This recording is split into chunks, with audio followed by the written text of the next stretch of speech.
कुदरत किसी के साथ बेइंसाफ़ी नहीं होने देती, लेकिन हम उसकी बारीकियों को समझ नहीं पाते। हमारे नज़रिए में ही खोट होती है, तभी हम उसके कानून की खिल्ली उड़ाते हैं। अगर आपका जिस्म ताकतवर है, तो ज़ोरदार ठोकर का भी कोई असर नहीं होता, पर अगर कमज़ोर है, तो मामूली सा झटका भी बहुत बड़ा भूचाल लगता है। इसी तरह वह जब साथ देता है, तब मिट्टी छुओ तो सोना बन जाती है।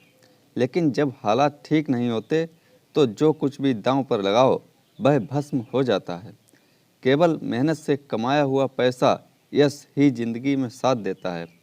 चोर डाकू ठग तो लाखों हाथ मारते हैं, लेकिन फिर भी कलपते रहते हैं और रात दिन बेचैन रहते हैं।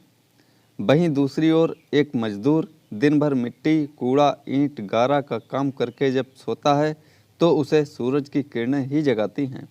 इतना कहकर मास्टर राम प्रकाश ने जीत सिंह से विदा मांगी। जीत सिंह ने मास्टर जी की बात काटते हुए कहा, मेहनत से पैदा की हुई दौलत तो आदमी के पास रहनी ही चाहिए। बड़े बड़े राजाओं ने दूसरों के देश सूबे जीते और भोगे, उनका क्या हुआ?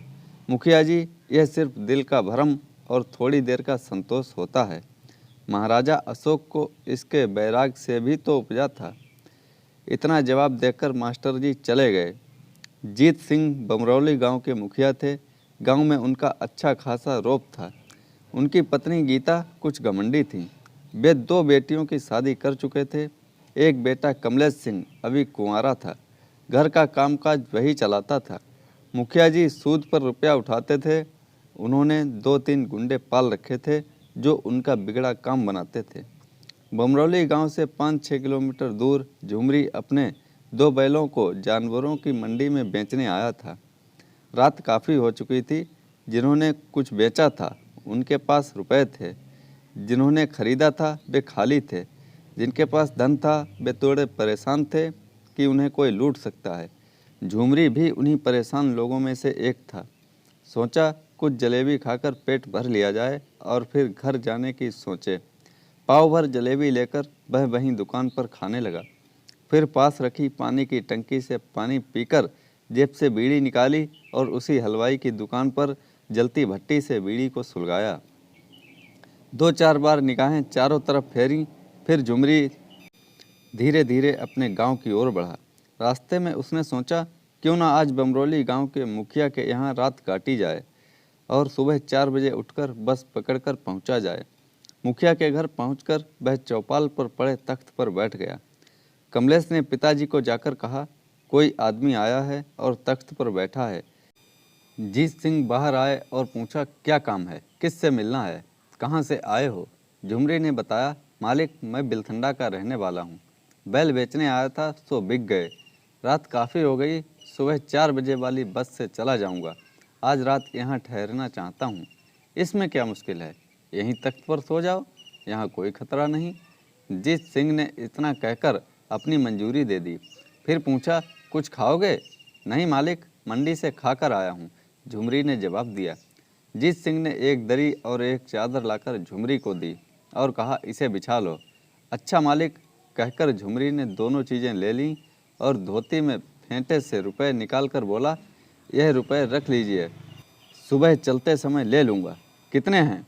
जीत सिंह ने पूछा। 10,000 में 20 कम, झुमरी ने कहा। जीत सिंह रुपए लेकर गीता के पास गए और कहा, रुपए संदूक में रख दो, सुबह देने हैं। गीता ललचाई नज़रों से उन नोटों को काफ़ी देर तक देखती रही। गीता कभी चौके में जाती तो कभी कमरे में, जैसे कोई लालच उसे डगमगा रहा हो। आखिर उसने जीत सिंह को बुलाया और कहा, घर आई लक्ष्मी जाने ना पाए। क्या कहती हो? बड़प्पन कमाया है, सब मिट्टी में मिल जाएगा। जीत सिंह ने गुस्से से कहा। अपने घर में कुछ करना ही नहीं, गीता ने समझाया। दूसरों को इतनी अक्ल देते हो, खुद के लिए इतना सा काम भी नहीं कर सकते। जीत सिंह काफ़ी देर तक सोचते रहे कि काम इस तरह से करना चाहिए कि सांप भी मर जाए और लाठी भी ना टूटे। थोड़ी देर बाद वह उठे और भीतर से बंदूक उठाकर घर से निकल पड़े।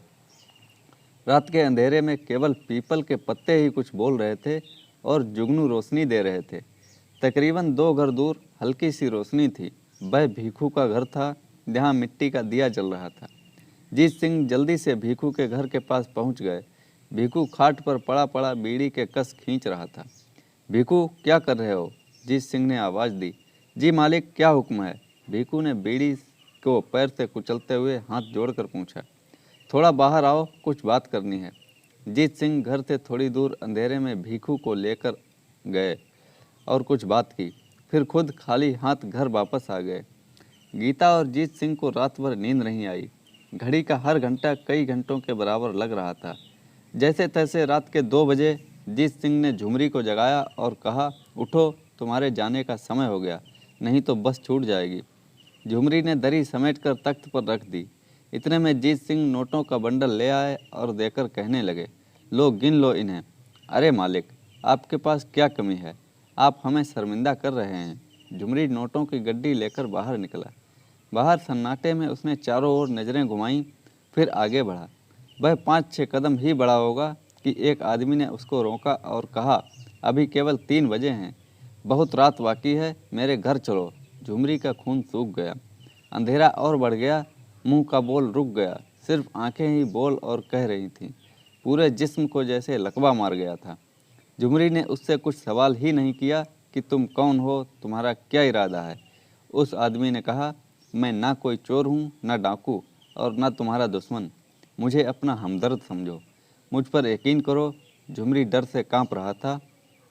लगभग 10 मिनट बाद उस आदमी का घर आ गया। दोनों भीतर घुसे और दरवाज़ा बंद कर लिया। दोनों ही डरे हुए थे, इस कारण दिया भी ना जलाया। दोनों नीचे ही बैठ गए। देखो, मेरा नाम हरिनाथ है, मैं यहाँ मेहनत करके अपना गुजारा करता हूँ, कभी किसी खेत पर तो कभी किसी खेत पर। मेरे आगे पीछे कोई रोने वाला नहीं है। मर जाऊँगा तो गांव वाले मुझे बाहर फूंक देंगे। रात से ही मेरा पेट खराब था, मुझे शौच के लिए बाहर जाना पड़ा। मैं गड्ढे में बैठा था कि मुखिया जीत सिंह भीखू के घर से निकलकर अंधेरे में बैठ गया। उसने तुम्हें मारने की योजना बनाई है और भीखू को बंदूक दी है। जैसे ही तुम पगडंडी पर पहुंचते, तुम्हें गोली मार दी जाती और पैसा छीन लिया जाता। यह सच मैंने सुन लिया और जल्दी ही घर से भागा। मैं सोया नहीं, अब तुम दिन निकले तभी जाना। इतना कहकर वह चुप हो गया। झुमरी ने हरिनाथ से पानी मांगा तो उसने उसे पानी का गिलास दिया। पानी पीते ही झुमरी को जैसे नया जन्म हो गया।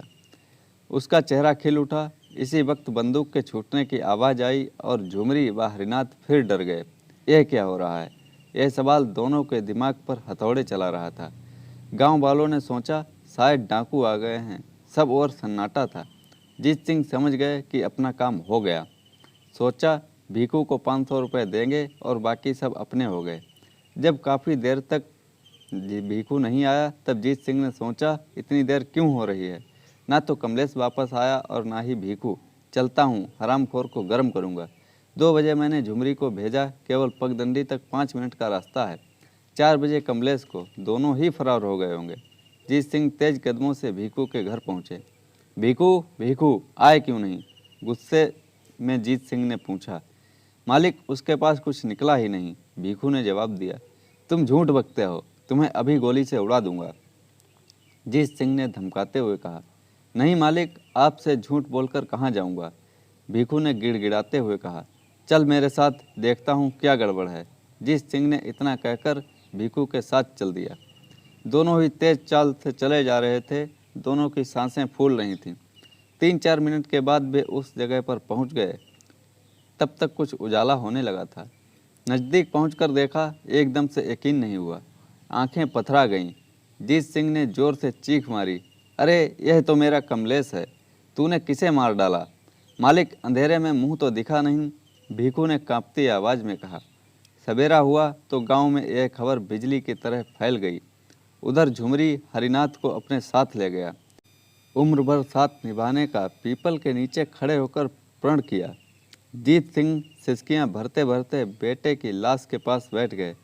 सुबह शौच के लिए जाते हुए लोग ठक ठक कर यह देखकर हैरान थे। कुछ पूछते नहीं बनता था। जीत सिंह को उस बूढ़े राम प्रकाश मास्टर की बात याद आ रही थी। उन्होंने ठीक ही कहा था, कुदरत कड़ कड़ का हिसाब रखती है, लेकिन आदमी उसको समझ नहीं पाता। जीत सिंह ने फिर सोचा, अगर मैं उस बात को समझ जाता तो यह बर्बादी ना होती। मेरे लालच ने ही मेरे बेटे की जान ले ली, तो दोस्तों कैसी लगी ये कहानी, लाइक करें, कमेंट में हमें बताएं और चैनल को सब्सक्राइब करना ना भूलें। धन्यवाद।